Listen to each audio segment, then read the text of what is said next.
Bom dia a todos, bom dia a todas. Sejam bem-vindos aqui à palestra do professor Nelson Ebenken, que dispensa qualquer apresentação, né? Professor Nelson, muito obrigado pelo aceite, né, sua disposição de fazer uma palestra aqui para a gente, que com certeza vai ser muito rica, vocês vão ver não só pela experiência, né, mas também pela pessoa que é, né, o professor Nelson, parceiro de vários de nós aqui e com certeza com assim, um conhecimento muito bacana que vocês vão ter o prazer aí de receber todas essas experiências, todos esses casos aí, tá, Nelson? Muito obrigado pela sua presença aqui conosco hoje no BPGCC. Eu que agradeço, né? É um prazer enorme estar com os colegas, né? E eu peço desculpas que os meus slides estão em inglês, não é? Mas é que espero que vocês estejam acostumados a fazer essas indelicadezas também.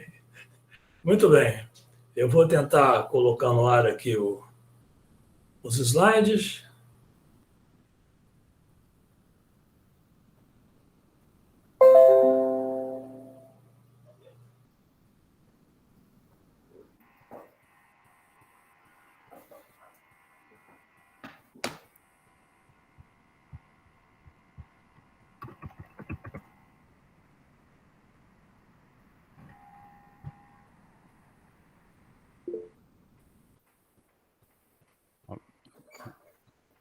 Nelson.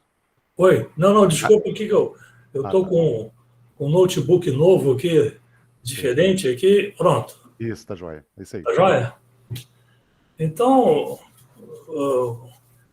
bom dia a todos, eu vou falar um pouco sobre modelos de dados, né, e algumas aplicações, para mostrar o impacto de algumas tecnologias, como Big Data, Deep Learning e inteligência artificial, principalmente do ponto de vista da engenharia, porque a COP é uma instituição de engenharia. Então, para falar de modelos, nós precisamos de dados, e dados hoje em dia não faltam, né, nem os recursos computacionais evoluíram muito, né, e as conexões também estão melhorando. Né. Então, isso uma coisa que aconteceu junto ao desenvolvimento dos modelos de dados, e todo mundo hoje quer dados para fazer predições. Eu sempre mostro esse slide, que é sobre uma predição feita pelo MIT, que usou dados entre 1970 e 2000, e os resultados disso foram muito ruins, porque mostra que em 2030 a população começa a declinar e os recursos a faltar. Ou seja, deu uma predição muito negativa para o nosso futuro. Mas não conseguimos nem predizer o fim da pandemia ainda, não é? E acho que a previsão é considerada hoje um tanto exagerada. O que melhorou muito são as técnicas de inteligência artificial, né? Eu gosto muito dessa definição de que é uma ciência ou um conjunto de tecnologias inspiradas mais no raciocínio humano, mas não necessariamente executada da mesma forma, não? E que o progresso disso tem sido grande, porque nós já estamos vivendo 60 anos de desenvolvimento. Também gosto sempre de mostrar esse slide do DARPA, que é a Agência de Defesa Americana, né, que mostra as três ondas da inteligência artificial, né, os anos 80, predominando os sistemas especialistas, depois passamos para a segunda onda, que é o aprendizado de máquina, e a terceira onda, que está mais preocupada com o raciocínio contextual. Então, essa evolução tem acontecido, não é? E a gente, hoje em dia, está vendo o desenvolvimento crescer muito. não é? Você vê que a China, por exemplo, não é, tá disparada na frente em investimentos, não é? Os Estados Unidos igualmente, e toda a América Latina não chega nem a 1/5 do que está sendo investido pela China, por exemplo. Outro comentário é que o MIT recebeu, né, $1 bilhão para investir em inteligência artificial. Então, o que se quer agora é olhar para dentro dessa caixa preta, né, procurando transparência, entendendo modelos, né, entendendo o raciocínio e decisões, e a parte matemática, que é para dar a base e fundamentar os desenvolvimentos que estão feitos recentes. Tem várias perguntas a serem respondidas. A gente, hoje em dia, tem recursos bem maiores, estão pensando em computação pervasiva, não é? Estamos gravando tudo que podemos hoje em dia, juntando dados, estamos ficando sem muros científicos, né? De maneira que a gente está buscando um aprendizado universal. E existe uma porção de perguntas e questões a serem feitas que são um tanto futuristas, principalmente a preocupação do impacto da inteligência artificial nos empregos, que é um assunto que toda hora volta à tona. Mas, assim, pensando em tendências, né, nós estamos falando de transformação digital, né, inteligência artificial, nanotecnologia, mecânica quântica, computação quântica e a parte de matemática que dá suporte aos nossos desenvolvimentos científicos. Hoje a gente tem essa transformação digital importante, né? Várias coisas acontecendo, né? Digital twins, indústria 4.0, os sensores melhoraram muito, a computação de alto desempenho, a parte de realidade aumentada, etc, etc, etc. Essa transformação digital, que tem os 4Ds de Discover, Design, Delivery e De-Risk, ou reduzir os riscos financeiros, né? E a gente, na COP, está tentando abrir uma área interdisciplinar de transformação digital, reunindo uma série de laboratórios. Se você for olhar as tendências sempre apontadas pelo Gartner, né, a gente vê que a parte de inteligência artificial da engenharia é uma tendência esperada para esse ano. Se a gente olhar para a previsão de inteligência artificial, a gente vai ver que machine learning, né, processamento de linguagem natural, deep learning, por aí afora, já passou do pico de expectativas inflacionadas, né, e já está indo para o caminho de estabilidade. Não é? Olhando para a mesma curva de 2021, já não aparece mais machine learning, não é? E simplesmente a gente está aqui mostrando a implantação de machine learning em computadores quânticos, não é? A gente está subindo num caminho que são tecnologias novas que vão ser agregadas, né? Você vê, por exemplo, que essa parte de engenharia, software com engenharia aumentada já está atingindo um desses picos. Muito bem. Então, hoje, o que a gente procura em modelos de dados é que você tenha modelos que sejam entendíveis pelo meio comercial, né? E que em poucos anos esteja dentro da indústria diretamente, né? Isso tem algumas transformações, né? A gente está tentando fazer com que haja uma transferência de conhecimento para que você tenha desenvolvimentos que possam ser mais generalistas, ou seja, usar o conhecimento de uma região, né, e adaptar esse conhecimento para aplicação em outras regiões, por exemplo, né, e tentando, dessa forma, com linguagens eficientes, né, integrar frameworks para você poder ter uma utilização mais ágil. Ou seja, a machine learning está amadurecendo, né? Isso não tem nada errado com isso, se esperava assim. Então, esse assunto de transferência de conhecimento se tornou importante, né? Se tornou importante porque a gente quer justamente fazer com que as coisas fiquem mais universais, e tem várias maneiras de você fazer isso, até mesmo dando muito gás à parte de aprendizado, transferência de aprendizado não supervisionada. Eu vou comentar isso depois. Outra coisa que é importante, que está muito relacionada, é o tal do Federated Learning. Federated Learning é muito conectado com o Transfer Learning, não é?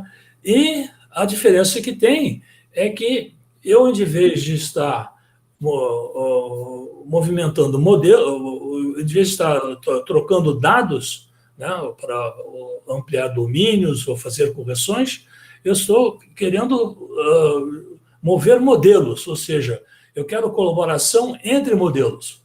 Então, essa área é uma área que está crescendo bastante também, tem uma série de referências, não é? Você já tem várias plataformas open source, né, à disposição, você tem aplicações em todas as áreas já, né, e seguramente Transfer Learning e Federated Learning são temas que hoje em dia estão sendo discutidos e ampliados e utilizados na pesquisa. Outro assunto para a engenharia que foi importante foi o tal do Digital Twin, que eu tenho equipamentos, ou uma rede de equipamentos, ou um equipamento complexo, e que eu faço uma réplica, não é? Uma réplica colocando sensores, né? E com isso eu tenho uma maneira de criar um equipamento próximo do status de tempo real, né? E ajustar, otimizar o conjunto de uma forma muito mais efetiva, certo? Isso é muito importante, está sendo utilizado bastante em engenharia, né? A parte de internet das coisas, que também a inteligência artificial tem colaborado muito, todo mundo está engajado nessa atividade hoje em dia, né?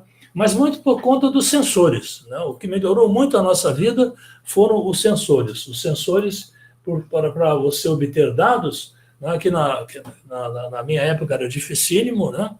Hoje em dia você compra uma caixinha com 10 sensores por $100 e compra um processador também não muito mais caro do que isso. Então, você rapidamente, né, tem um sistema de aquisição de dados, né? Você tem o Arduino, coloca isso na janela da sua casa e com isso você tem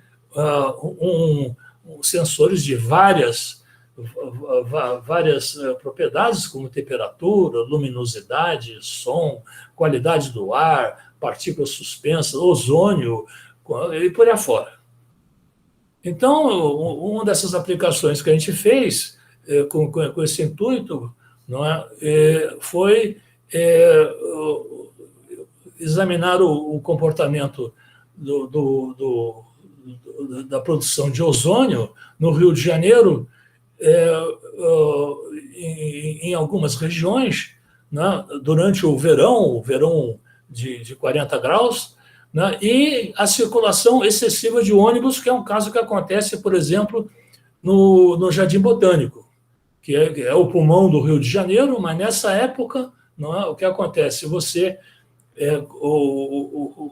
com essas condições, começa a produzir ozônio mais do que o que é normal. Então, nós fizemos um sisteminha desse tipo para mostrar quando a produção de ozônio no Jardim Botânico, que é um bairro nada poluído, não é? Pelo menos não pensava-se assim, não é? E você pode estender isso, né, colocando os dados de GPS de ônibus, você pode trazer isso para um banco de dados, né, fazer algum procedimento de machine learning, né, e fazer consultas para ter um sistema que fosse mais abrangente. Né. Outra coisa que melhorou muito, né, foram os recursos computacionais, né, tanto para fazer inferência como fazer treinamento, que hoje você tem disponível a baixo custo, né, inclusive permitindo que você faça, implementando diretamente algoritmos de machine learning. Um exemplo disso é o exemplo de Chicago, né, que tem esse arranjo de coisas distribuído no centro da cidade, em que você tem nos postes computadores, que tem sensores de ambiente, de qualidade do ar, de tráfego, né? E com isso você pode otimizar os recursos de tráfego e fazer um controle da qualidade que você está oferecendo nessa circulação. Bom, esse slide aqui é um slide que eu me apropriei do professor Oden, não é? E aí a minha contribuição foi muito pequena, a minha contribuição foi nessa bolinha amarela que tinha os modelos de teorias, não, quer dizer, modelos de teorias, e eu acrescentei OR data. Não, foi a minha contribuição, porque eu acho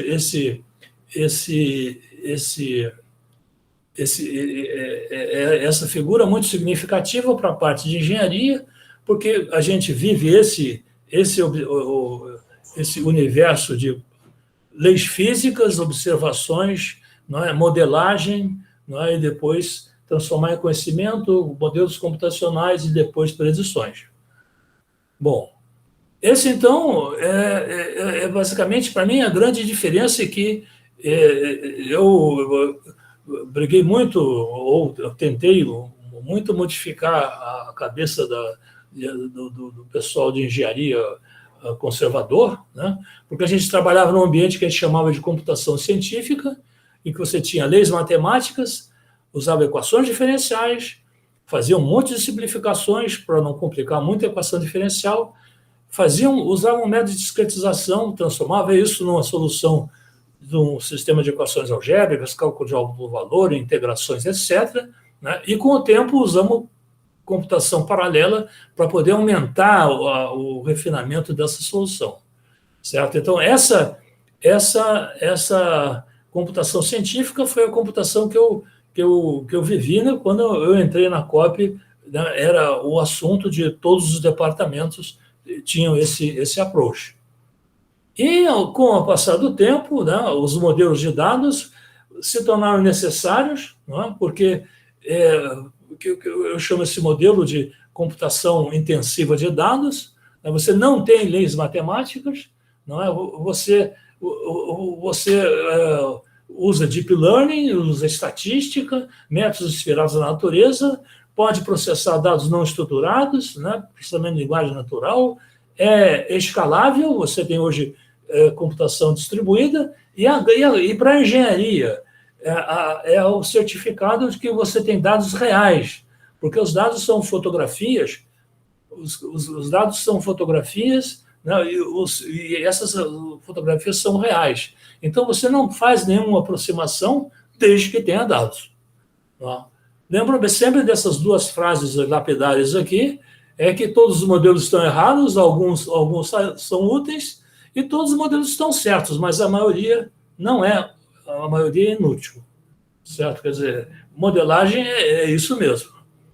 Muito bem. Eu faço a propaganda aqui do Silance, que é um congresso ibero-americano que a gente tem todo ano, né? E começou lá na COP em 77, junto com o professor Ferrante. Hoje está chegando a edição número 42. Isso aqui também fazia propaganda de que, na época, esse período de 98 a 2009, nós tínhamos o Congresso de Data Mining, que era feito, inicialmente foi feito na COP, né? Usamos a estrutura do Brébia para publicar os anais, né? E depois a gente circulou lá fora por falta de recursos por aqui. Mas chegamos a fazer 10 simpósios, 10 congressos de mineração de dados. Bom, hoje o que é novo hoje é ciência de dados. Ciência de dados se tornou uma palavra de grande interesse, né? De forma muito desorganizada na área científica e na parte de formação, mas é o assunto que tem sido muito procurado. Além do mais disso, a computação de Big Data, né, evoluiu muito, e você hoje tem recursos, né, frameworks e programas de todos os tipos para fazer essas aplicações. Outra coisa importante de dados, né, dados devem ser livres, uma coisa que a gente tem brigado junto com a prefeitura, de manter essa página de dados do Rio, em que você possa disponibilizar dados free, que as pessoas tenham acesso, né, e não tenham que ficar procurando coisas desatualizadas. Bom, mas voltando ao assunto, né, a gente sempre diz que o conhecimento está na cabeça do especialista ou em dados, não é? E a representação do aprendizado sempre passa por isso, não é? Então, a gente viveu uma temporada de sistemas especialistas, não é? E até chegar à representação mais complexa, que é o Deep Learning, não é? No Deep Learning, eu tenho extração de características, mas adiciono outras características abstratas para fazer um aprendizado mais profundo, e sigo o mesmo ciclo de representação. Hoje em dia, os algoritmos de aprendizagem de máquina estão muito difundidos, essa figura já está um pouco old-fashioned, não é? E o que se procura hoje em dia é você ter programas que sejam automáticos, porque o usuário não quer passar pelas etapas de preparação de dados e nada disso. Isso tem sido oferecido por novas iniciativas, né? A NVIDIA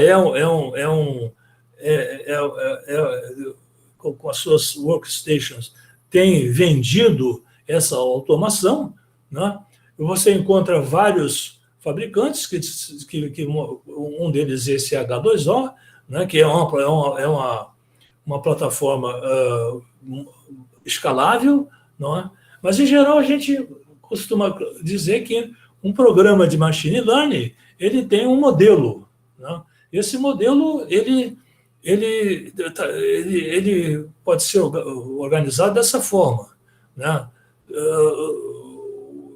Eu vejo a parte probabilística aqui, a parte otimização e a parte espectral. E aqui eu tenho a família de modelos que eu posso construir com isso até o Deep Learning, certo? Então, esses modelos que a gente constrói, né, por exemplo, eles têm dois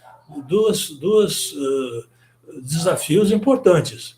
Primeiro é o Internet das Coisas, porque você passa a ter um monte de sensores e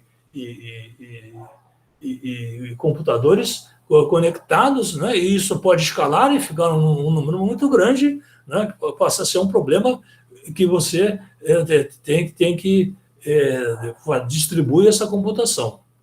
E o outro problema é que você tem o tamanho gigante dos modelos, que é a coisa que está acontecendo agora, né?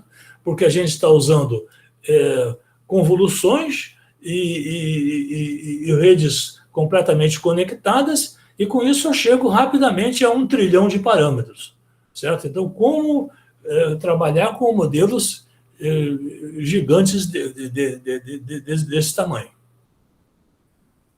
Então, Deep Learning, eu gosto dessa definição, é uma reencarnação moderna das redes neurais, né? Isso é do Jeffrey, né? E com isso você permite muitos níveis de representação, melhorando a abstração e a precisão dos modelos, certo?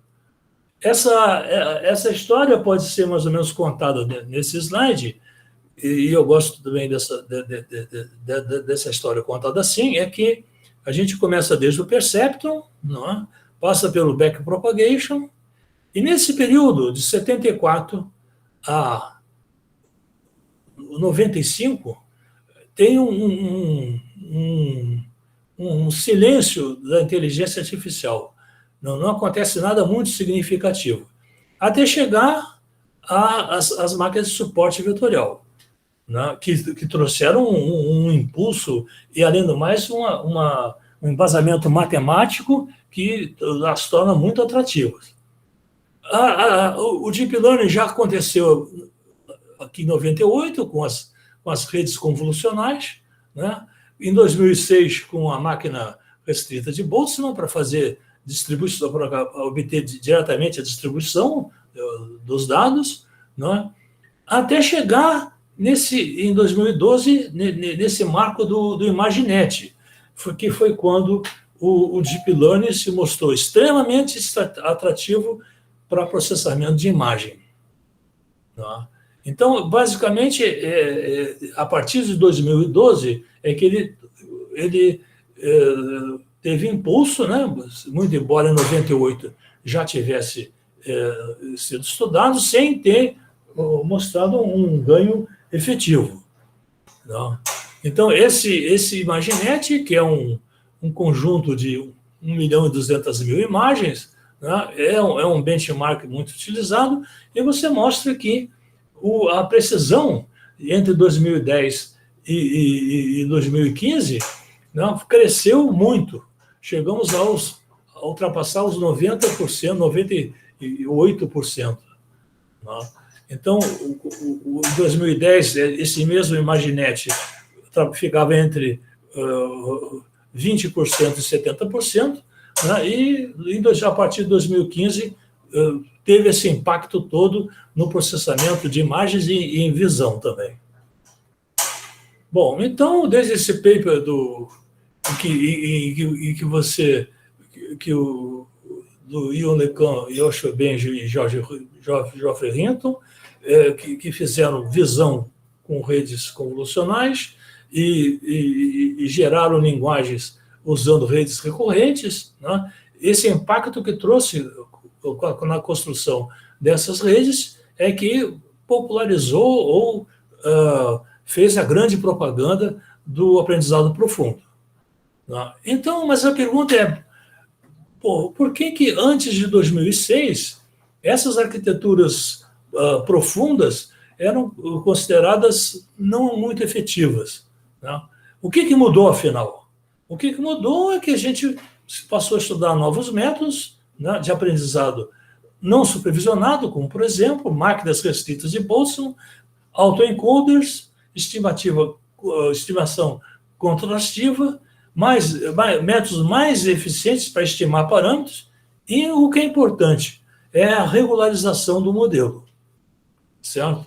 Então, hoje em dia, essas três áreas, o reconhecimento de fala e visão computacional e processamento de linguagem natural, são as áreas que têm mais puxado os desenvolvimentos de modelos, sendo que o processamento de linguagem natural, não é, o antigo text mining, não é, e a parte de visão computacional, não é, foram responsáveis por desenvolvimento de modelos que migraram de linguagem natural para visão computacional e vice-versa, certo? Então, a partir de de 2018, o processamento de linguagem natural teve um crescimento enorme, né, nas empresas Amazon, o Google, Microsoft.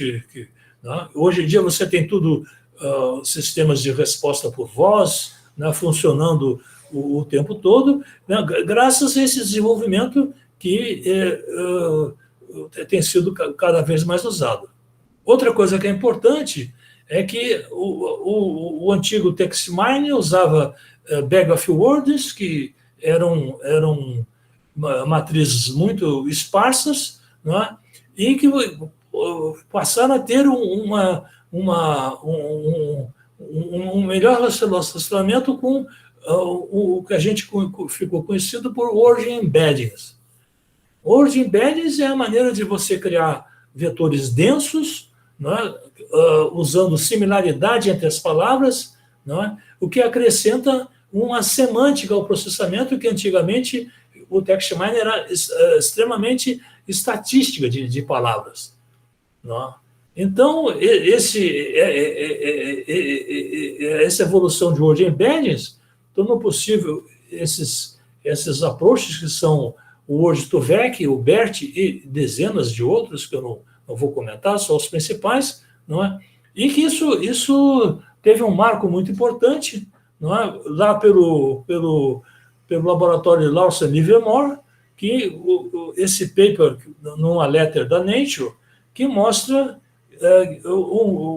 um grupo, né, que pegou e treinou um vocabulário de 3,3 milhões de papers científicos, né, e foi aplicado para descobrir um novo material termoelétrico, né, usando papers científicos até 2009 e fazendo projeção até 2012. E, com isso, você pode mostrar que você acha um material inovativo, né, rapidamente, né, ou seja, você não precisa esperar 3, 4 anos para esse desenvolvimento. Ou seja, isso acelera a inovação. Nesse laboratório, o pessoal afirma que se 100 laboratórios trabalhassem assim, você, ao invés de ter descobertas entre 3 ou 4 anos, você pode ter descobertas entre semanas ou meses, o que agilizaria muito a parte de descoberta de drogas, de outras aplicações e de uma inovação mais assistida. Bom, a gente vive agora numa época de modelos pré-treinados, né? Esses Word Embeddings servem para isso. Então, para você fazer um classificador de spam, você só precisa ter o modelo do BERT e um classificador, e rapidamente você tem uma resposta muito efetiva para essa atividade. Esse BERT é um transformer, ele tem um mecanismo de atenção que procura a relação entre as palavras no texto. Daí ele melhorar o processamento porque ele considera a semântica e não simplesmente estatística de variáveis. Ele tem 2 versões, uma versão reduzida e uma versão maior que tem 24 encoders. Em 2017, apareceu esse paper no NIPS, que é um congresso importante. O título do paper era Attention is All You Need, né, que teve mais de 13 mil citações, e daí se passou a fazer essas aplicações para modelos sequence-to-sequence, né, que cobre muito bem a parte de tradução. Então, esse progresso de tradução foi muito importante, né, usando esses modelos. E esses modelos são modelos grandes, podem ser muito grandes. E tradução e sumarização de textos é muito mais preciso hoje em dia. Além do mais, usando transformers, você tem mais oportunidade de explorar a paralelização das redes neurais. Bom, então esse é o segredo, porque hoje em dia a tradução está tão mais desenvolvida, né? O Google, por exemplo, melhorou tremendamente a qualidade e precisão da tradução e em muitas línguas, né? Existem modelos tremendamente grandes, por exemplo, esse modelo que é o GPT-3, ele tem 175 bilhões de parâmetros, né? Ele foi treinado em 355 GPUs e o custo do treinamento do modelo foi 4,6 milhões de dólares. Então, com isso, você adquiriu um conhecimento muito grande para ter um mecanismo de respostas, né? E é um produto particular desse laboratório Open Artificial Intelligence de São Francisco.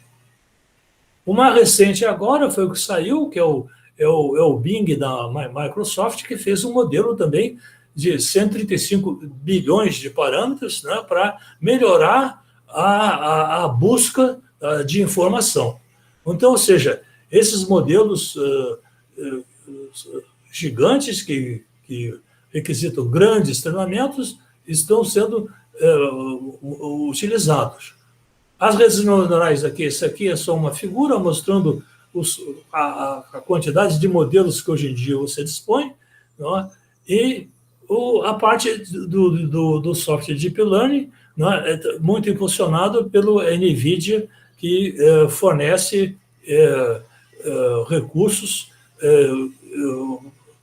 utilizados no próprio hardware disponível. Existe um monte de bibliotecas para isso, existem bibliotecas, já existe até um ranking, né, pela utilização, mas em linguagem Python você acha muita coisa, não é, já desenvolvida. Outra coisa que tem é que quando você está com um modelo muito grande, que você tem que usar uma técnica de paralelização, né? Você pode fazer o paralelismo dos dados, que é a computação distribuída pelos processadores, né? E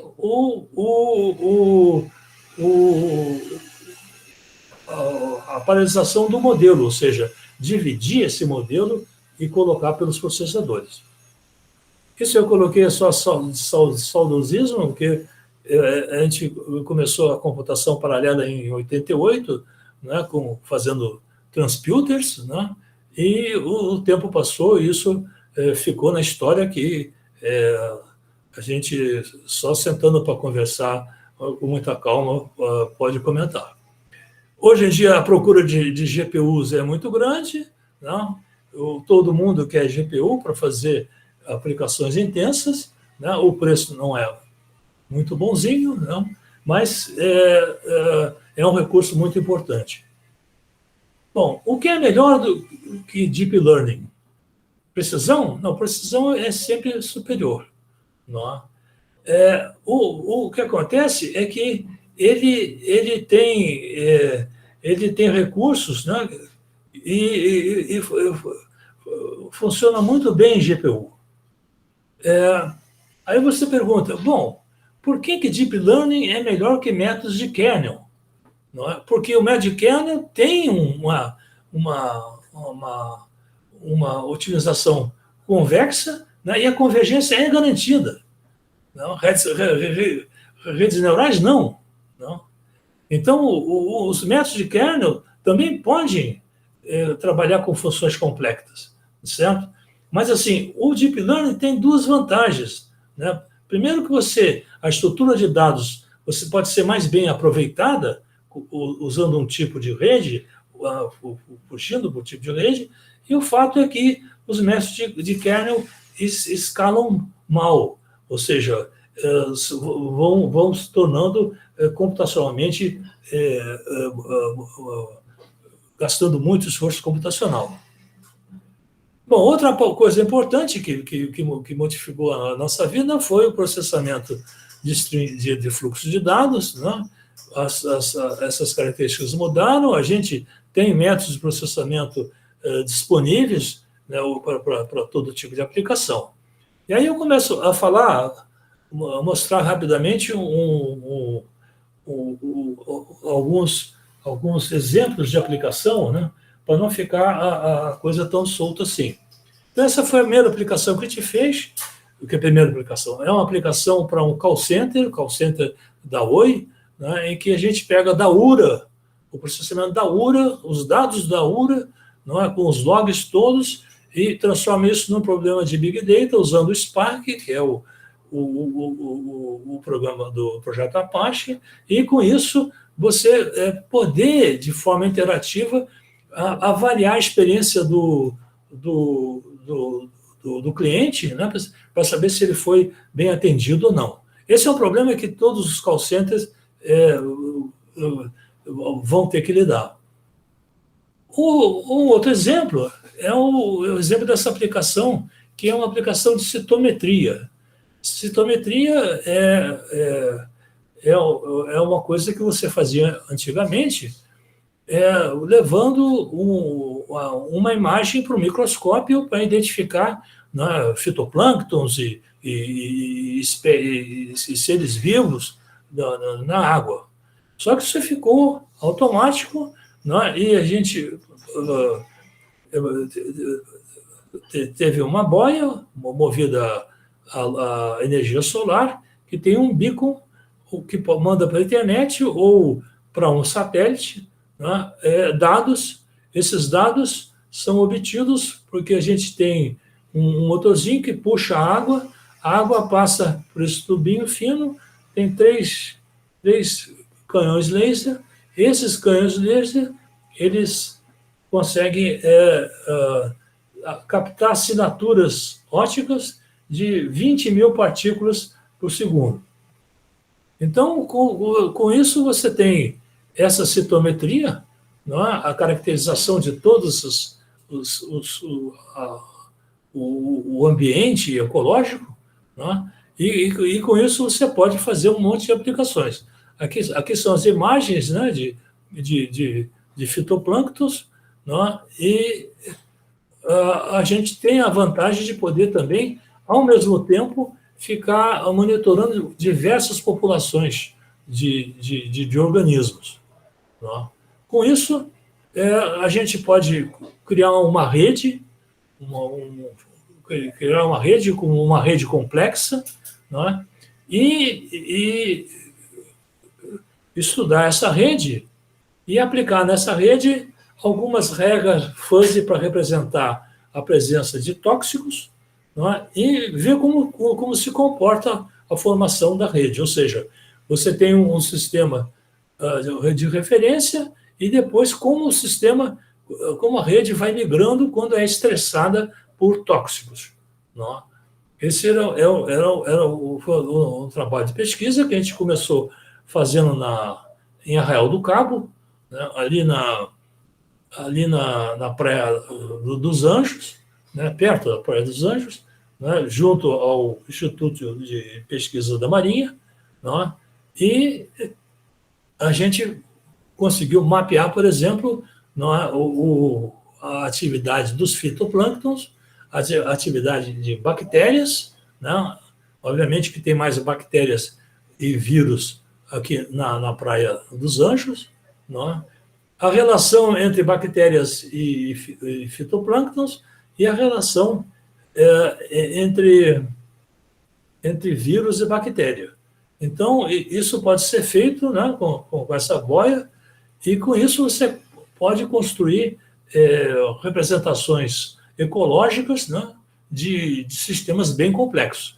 A novidade agora é utilizar um approach multilayer, que é para pegar essa parte biológica e levar em consideração também a parte social e a parte econômica.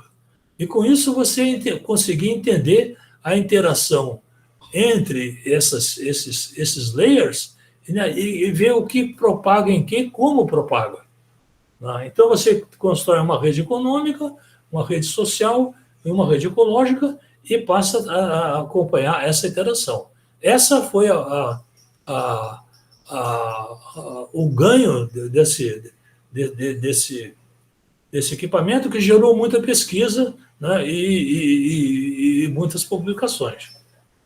Bom, falar um pouco sobre aplicações de óleo e gás, né, principalmente a parte de Deep Learning, né, que se usa em geologia estrutural e reservatório, que são as áreas de aplicação mais importantes, né? E o primeiro projeto foi um projeto relacionado à parte geológica, que é caracterizar as rochas. Então, você recebe testemunhos, né? Esses testemunhos são cilíndricos, que são fatiados, e essas fatias passam por uma tomografia e você obtém uma imagem, certo? Você obtém essa imagem e você precisa classificar essas imagens, se você tem uma coquina, uma esferolite, uma estromatolite, etc, etc, etc. Então, como esses dados, em geral, são anotados pelos geólogos, não é? Existe uma matriz de confusão entre os próprios geólogos, que não chegam a acordos, porque o problema é bastante complexo. Então, essa aplicação aqui, a gente tentou utilizar vários métodos, né?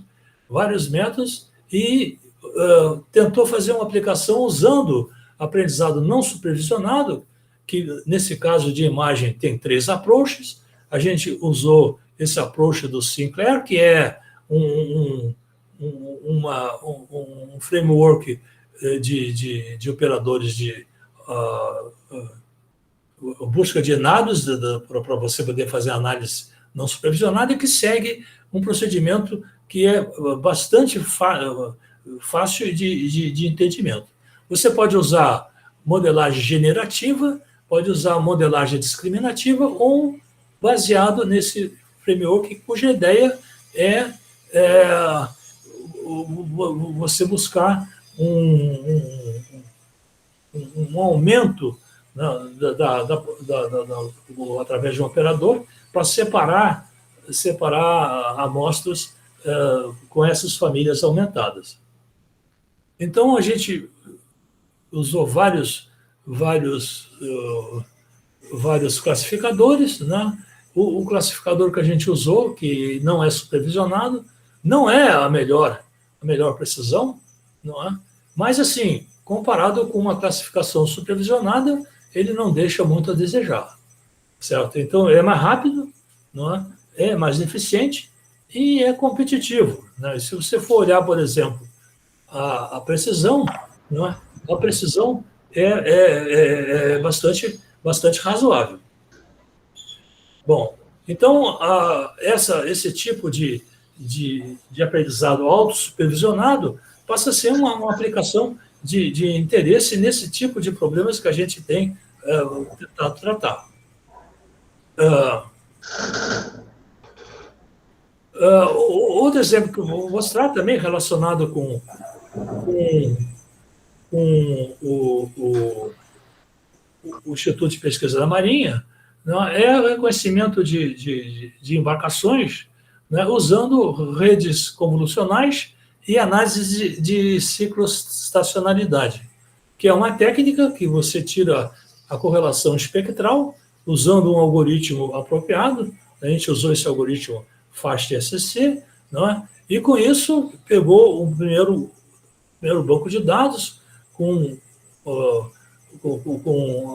anotações de embarcações, e dessas embarcações classificadas, a gente chegou a um dataset de 14.768 observações. Com isso, a gente foi estudar um classificador. O classificador que a gente achou mais próprio foi a Mobilinet V2, que é um classificador bastante usado. A gente teve que só mudar o formato da resolução, fazer uma modificação na rede, remover remover um layer e acrescentar 6 layers. Esse aqui é a arquitetura da nova rede que foi especificada para esse problema. Com isso, a gente teve o melhor resultado de classificação, comparado com SVM e com outros procedimentos da área, não é? E fazer análise para mostrar que os resultados são imunes a perturbações. Ou seja, a gente colocou perturbações e mostrou que o resultado obtido é muito válido ainda. Certo? Então, essa área aí é uma área que está crescendo muito. Outra coisa importante, né, que eu preciso falar é sobre GANs. Né? GANs, que é a abreviatura de Generative Adversarial Networks, que, segundo o Ian LeCun, é a coisa mais interessante que aconteceu em Machine Learning nos últimos 10 anos. Tá? Então, aqui eu tenho uma representação, né, em que eu uso 2 modelos para competir um com o outro, né, e capturar e copiar as variações no mesmo dataset. Então, o que acontece, a gente tem um modelo de gerador que gera imagens fake, né, treina esse modelo, né, depois você tem um discriminador. O discriminador é que vai classificar e identificar os dados. Então, trabalhando dessa forma, você tem essas duas, primeiro com o gerador e depois. Primeiro com o discriminador e depois com o gerador. Você vai usar uma representação matemática, que eu não vou comentar aqui, não é? E seguir os steps são os mesmos. Não é? Você tem vários tipos, né? A gente chama de vanilla GAN quando você usa multilayer perceptrons, eu quando uso outro tipo de rede. Isso tem aplicação em tudo que é área, não é? E a gente está usando isso para fazer classificadores com incerteza, não é? E também para fazer sumarização e análise de sentimentos em processamento de linguagem natural. Tem vantagens, tem dificuldades, mas são resolvíveis. Já existe tecnologia para isso. Outro assunto é diferenciação em imagens de radar para separar vazamentos de petróleo, né, e exudações naturais de petróleo. Então, a gente está percorrendo o litoral brasileiro, né, processando imagens, né. A gente tem um trabalho já feito no México, em que a gente tem, no Golfo do México, em que a gente tem amostras muito precisas, não é? O que a gente quer fazer é separar, né, que tipo de análise dessa, quando você identifica uma exudação sempre acontece porque o petróleo está brotando, né? Então, essa região é uma região importante de ser explorada. Essa atividade permite que você possa identificar, né, vazamentos operacionais, né, fenômenos de ressurgência, baixo vento, atividades de algas, por exemplo, mas o interesse da Petrobras está mais ligado à parte de exudações, e nessas exudações identificar as regiões mais que têm melhores indícios. E, além do mais, a gente pensa em pegar o classificador que foi feito para as imagens do Golfo do México e transferir esse classificador, adaptando os dados da nossa costa, para ter um classificador mais robusto. Bom, outro assunto que eu estou comentando rapidamente, não é que o tempo está acabando, é sobre o processamento de registros telefônicos. Então, a gente conseguiu com a Oi, né, os telefonemas, a lista da atividade durante 2 anos no Rio de Janeiro, não é? Sem identificar, obviamente, o usuário, mas utilizar as estações de telefonia para traçar rotas de tráfego, para identificar os gargalos, os horários dos gargalos, para ver soluções, não é? Para a gente ver como o pessoal da religião, de macrozonas da Baixada se movimenta para a região metropolitana, não é? E também para acompanhar a movimentação dos ônibus, que agora são todos monitorados por GPS, certo? A gente trabalhou também num projeto que era usar o laboratório do SEMPES, que testa a emissão de combustíveis, não é? E usar um approach para você poder, dado um combustível, estimar quais são as emissões que vão acontecer, certo? E também vice-versa. Dado um nível de emissões tolerantes, né, descobrir que mistura deve ser feita no combustível. A gente trabalhou bastante com reservatórios de petróleo, usando redes neurais e algoritmos genéticos, não é? O sistema foi bastante bem sucedido. Não é? A gente agora está usando autoencoders para reduzir a dimensionalidade dos modelos. Não é? E outra aplicação que é importante, que não é desprezível, é a parte a parte financeira, né? Estratégias de trading, né? Que a gente pode fazer processando sinais, usando o sentimento do mercado, usando notícias e usando métodos de machine learning. Então, esses métodos se tornaram muito utilizáveis, principalmente redes neurais, né? E a gente fez aplicações, primeiro usando Swarm, né, para acompanhar sinais de, por exemplo, da oferta do preço do gás natural, né? A gente teve que evoluir, porque você hoje em dia tem muito dado, né? Você trabalha muito com backtest para calibrar os modelos, né? E hoje em dia a aplicação tem sido muito feita intraday. E intraday você precisa de ter um robô, porque a cada 15 minutos trocam os dados das ações, você tem 400 ações do Ibovespa para controlar, né? E você pegar o algoritmo do trader e colocar isso num programa, né? E ficar ajustando parâmetros para ver os melhores rendimentos, é o que está sendo feito agora. A gente desenvolveu coisas usando até mineração de textos, né? Os comentários que você pode comprar, as dicas, né? E também fizemos aplicações com Deep Learning, né? Para oferecer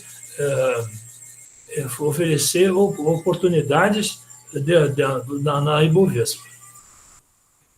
O último assunto o projeto que eu vou comentar, um projeto que a gente chamou de Rede de Tecnologias Convergentes, que basicamente foi um projeto que durou uns 3 anos, em que a gente tinha 5 universidades envolvidas, a UITA, a Universidade do Rio Grande do Sul, a FRJ, a Unicamp e a USP. E a gente fez um sistema de ciência eletrônica, né, para promover a inovação. O fato é que a Petrobras faz brainstorms, mas estão muito viciados, porque a cabeça do petroleiro já está acostumada a certas ideias. Então, a gente fez essa rede que tinha 10 professores nível 1 no CNPq dessas faculdades, não é? Dessas universidades, e fez um aplicativo em que a gente selecionava um tema, não é? As pessoas postavam 3 papers que considerassem importantes, cada pesquisador, né? Os papers eram selecionados, alguns eram arquivados, porque na votação não eram considerados importantes para o tema, né? E aí começava a se fazer comentários. né, fazia comentários, esses comentários eram fundidos usando o NLP, né, e aí você repetia esse ciclo aqui até haver convergência. Havendo convergência, né, aparecia propostas de alguma tecnologia, né, e essa tecnologia saía da rede, né, e ia ser tratada com a Petrobras, porque era uma inovação sugerida por algum grupo de docentes. Esse projeto foi muito interessante, durou 3 anos, mas finalmente, por falta de recursos, essa atividade foi parada. Então, o último assunto que eu vou comentar seria esse problema de inteligência artificial ocasionar desemprego, né, que é um problema que está atingindo todo mundo, né, e tem livros já e jornais de sociologia que têm volumes discutindo esse assunto, né, mas é um assunto que eu acho que não tem. É uma questão da gente tentar evoluir e se qualificar melhor, certo?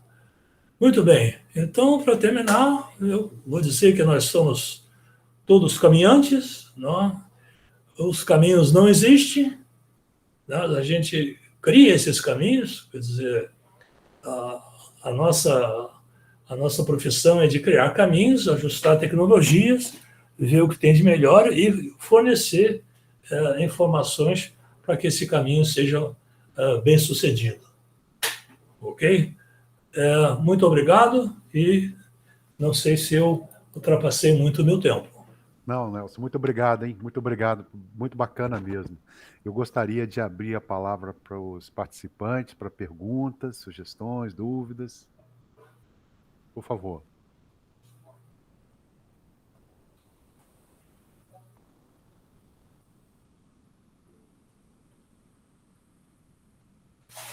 Tem uma pergunta aqui, Nelson. Você acha que em breve vamos precisar... Ops, peraí, fugiu aqui, desculpa. Aqui no chat.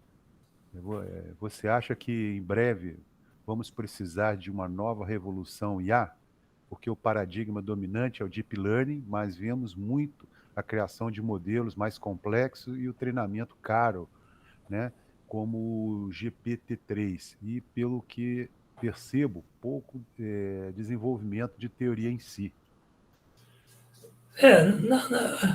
Eu acho o seguinte, acho que é uma bela de uma pergunta.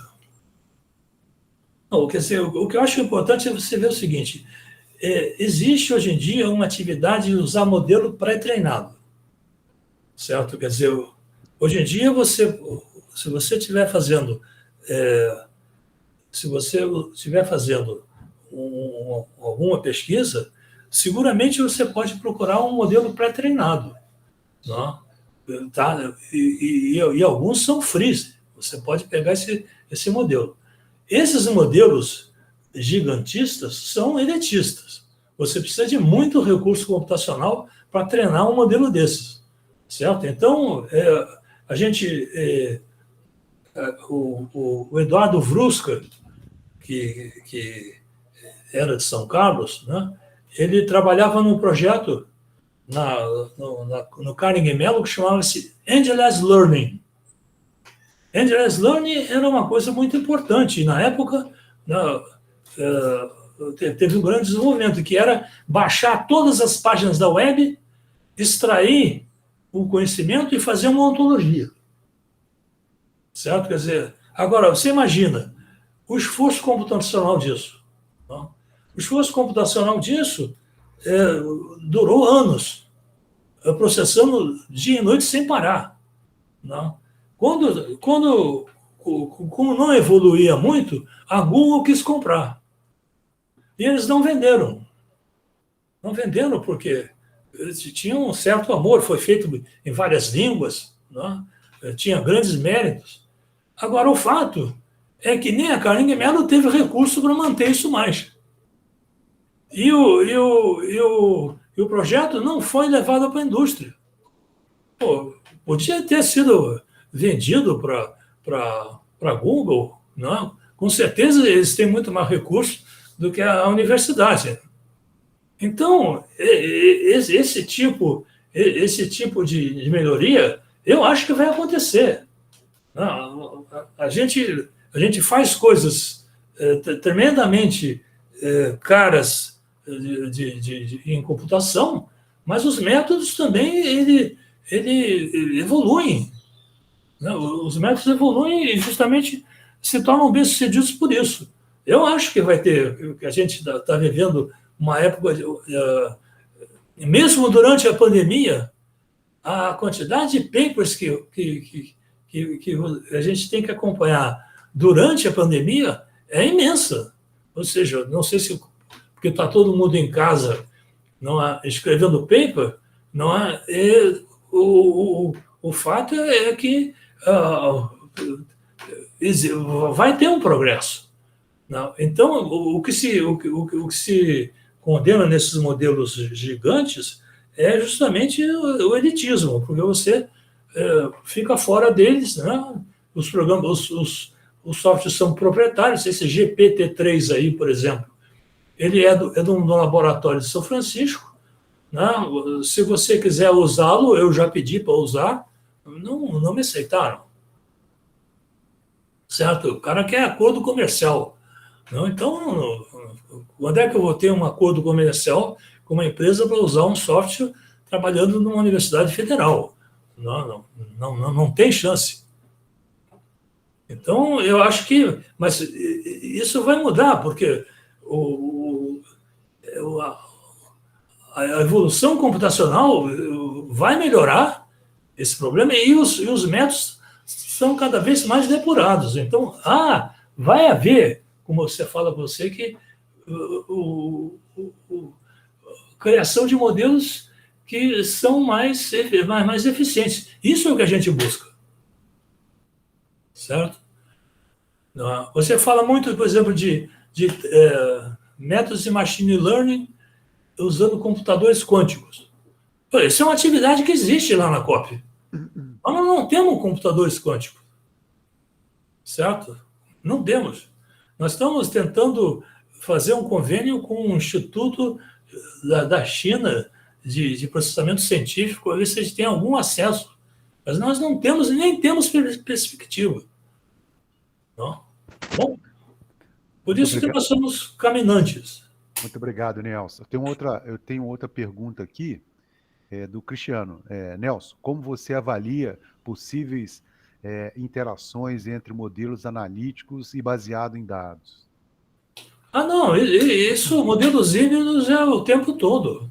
Não, quer dizer, ou você pode trabalhar, você pode, por exemplo, se você tiver um problema que seja, por exemplo, a percolação de um fluido no solo, isso é muito bem representado por elementos finitos. Funciona muito bem. Agora, se o fluido tem uma bactéria e essa bactéria cresce, não existe lei de crescimento de bactéria. Tem que ser dado. Então, você faz os dois modelos para estudar a poluição do solo. Pronto. Isso é para mostrar uma coisa muito simples. Mas o fato é que, por exemplo, hoje, toda essa parte física, os físicos estão puxando modelos de dados. Inteligência artificial. Existe uma disciplina agora para isso. Não? Então, o engenheiro foi muito conservador e resistiu muito tempo, porque o engenheiro antigo precisa ver uma equação diferencial. Ver. Eu já tive um cliente de redes neurais que ele fez eu imprimir uma rede neural com todos os valores de pesos, certo? Que deu, assim, 400 páginas de números. E aí eu entreguei para ele e disse, agora sim, agora entendeu? Não estou mais desconfiado de você. Ô Nelson, puxando aí uma pergunta, olha só, é muito interessante o que você falou, só vou construir um pouquinho antes para todo mundo entender. Você falou de inteligência artificial mais a parte de borda, computação em borda, mais a utilização de IoT, e uma coisa que você falou bem interessante, que foi o Scalable Computing, computação escalar, que vai um pouco nessa linha do que o Cristiano perguntou de dados, né? Então, data intensive, dados intensivos. Então, é o seguinte, uma coisa que a gente vê muito em sistema de computação, eu gostaria de ouvir de você na sua área, é que a gente chama de Data Intensive Scalable Computing, ou seja, computação, os dados intensivos, computação escalável. Por quê? A gente agora começa a computar desde a borda até chegar, vamos supor que esteja numa nuvem, né? Edge, Fog e Cloud. As pessoas às vezes não entendem o porquê disso, mas você que trabalha na área de inteligência artificial, você sabe também. O quê? Eu preciso que aqueles dados, eu costumo muito brincar em aula, a parte de quando dos sistemas distribuídos, que pô, o pessoal acha que o dado chega ali, né? Porque eu estou ali, me manda os dados. Pois é. Verdade? E eu queria É. ouvir um pouquinho de Vai você. lidar com o problema. Exatamente. Eu queria saber um pouquinho do seu assessment em relação a esse grande volume, porque esse ano a gente tem uma ordem de grandeza aí de quase 7, né? 7 IoTs para cada pessoa, ou seja, 50 bilhões de dispositivos. O que você acha disso em relação ao que o nosso amigo Cristiano perguntou? Modelos analíticos e baseados em dados. A coisa vai ficar um pouco desbalanceada, não vai? É, eu acho o seguinte, modelos analíticos, mas assim, analíticos são modelos analíticos que viram numéricos, computacionais, e que geram grandes sistemas de equações, e geram grandes problemas de não linearidade, e que tem que ser integrado. Quer dizer, os modelos analíticos, essa computação científica, pô, também gera supercomputação, não é? E só que a supercomputação tem escala da idade, né? Quer dizer, antigamente, para você resolver um problema numa jaqueta, que era uma estrutura fixa, né, você achava isso uma grande coisa. Hoje em dia é uma coisa, porra, que você faz no seu notebook apertando um enter. Né? Então, eu acho que os modelos analíticos puxaram, quer dizer, essa é a minha experiência, porque eu entrei na COP na área de elementos finitos, né? Eu trabalhei nisso, fui para a parte de computação paralela para fazer elementos finitos, eu não conseguia fazer mais em lugar nenhum, não é? E os modelos de dados também. Né? Os modelos de dados, né? Hoje em dia você tem fluxo de dados, você tem dados. Não, ninguém está dizendo que trabalhar com dados é fácil. Não é? O problema é que o que me atrai em dados é que você está trabalhando com the real thing. Quer dizer, você está trabalhando, não está fazendo. O que me irritava nos modelos analíticos são as simplificações. Você considerar que o domínio é homogêneo, você considerar que o domínio tem uma forma convexa, você considerar que as condições de contorno têm que ser poucas essa aqui, porque senão atrapalha a convergência do método. Entende? Quer dizer, o que eu queria era fazer um modelo que fosse real. Não, que fosse real. Quer dizer, eu acredito em dados. Não dados anotados, que foram influenciados pelo ser humano. E que tem uma matriz de confusão. Não é? Digital Data. Pois é. Então, mas dados são dados. Isso é uma coisa que o engenheiro não costuma engolir, certo? Mas está tendo que engolir. Então, outra coisa que você falou aqui na palestra, eu só estou perguntando, gente, para vocês também ajudarem a perguntar e saírem de dentro do quadrado, né? Uma coisa muito legal que você falou também, que a gente já pratica, é a parte de transformação digital e fazer essa interface, né? Porque a gente acha que transformação digital é só trabalhar na web. Não tem nada a ver com isso. Né? Nada a E ver. desde o digital data até deixar o dado pronto. Eu vou acordar o pessoal de inteligência artificial, estou vendo a classe ali, o pessoal da estatística, né? Como é que a gente vai deixar isso? Isso é uma mudança bastante nova, né? Ou seja, os dados, é aquilo que você falou, a gente confia, mas a gente hoje tem que trabalhar essa brincadeira. Então, vindo de sensores para vir com erro, a gente tem que limpar, tem que organizar, né? Então, gostaria de saber aí, a galera, perguntas, pessoal, por favor. Tranquilo? A gente tem uns agradecimentos, estou enrolando aqui. O Raul mandou um grande abraço para você, o Nedson também, o Custódio. E aí, pessoal, dúvidas?